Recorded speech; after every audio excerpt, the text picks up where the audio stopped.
Hello दोस्त, कैसे हैं? आई होप अच्छे होंगे।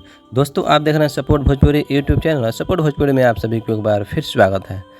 दोस्तों, भोजपुरी इंडस्ट्री के ट्रेंडिंग स्टार कहे जाने वाले खेसारी लाल यादव जी का एक और बेहतरीन गाने का पोस्टर आप लोगों के बीच में आ गया है। दोस्तों, जिस गाने का बोल है, जिस गाने का टाइटल है रातें भर में, काफ़ी खूबसूरत गाने का टाइटल भी रखा गया है, काफ़ी खूबसूरत पोस्टर का डिज़ाइन भी है।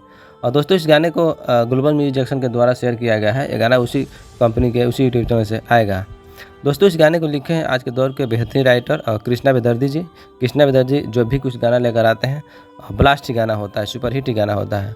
दोस्तों, इस गाने को गाई है खेसारी लाल यादव जी के साथ में आज के दौर के फीमेल प्लेबैक सिंगर शिल्पी राज ने। और दोस्तों, इस गाने में म्यूजिक दिए हैं आज के दौर के बेहतरीन music director R S Sharma ji. R S Sharma ji का म्यूजिक है और खेसारी लाल यादव के साथ में इस गाने में नजर आएंगी आपको एक्ट्रेस फीचरिंग की है आज के दौर के बेहतरीन एक्ट्रेस नीलम गिरी जी। नीलम गिरी जी जब भी खेसारी लाल यादव के साथ में गाना लेकर आती है सुपर हिट गाना होता है। दोस्तों, इस गाने को ग्लोबल म्यूजिक जंक्शन के यूट्यूब चैनल से रिलीज किया जाएगा। हालांकि अभी डेट कोई मेंशन नहीं है, लेकिन कमिंग सून में गाना है। बहुत जल्द आप लोगों के बीच में गाना का टीजर और फुल गाना सुनने को भी मिल सकता है। और जैसे कुछ नया अपडेट आता है इस गाने के बारे में जरूर वीडियो बनाकर आप लोगों के बीच में लेकर आऊँगा। बाकी इस वीडियो के बारे में आप क्या कहना चाहते हैं, मेरा राय कमेंट बॉक्स में कमेंट कीजिए और मिलते हैं किसी नए वीडियो नए टॉपिक के साथ। तब तक के लिए जय हिंद, जय भोजपुरी।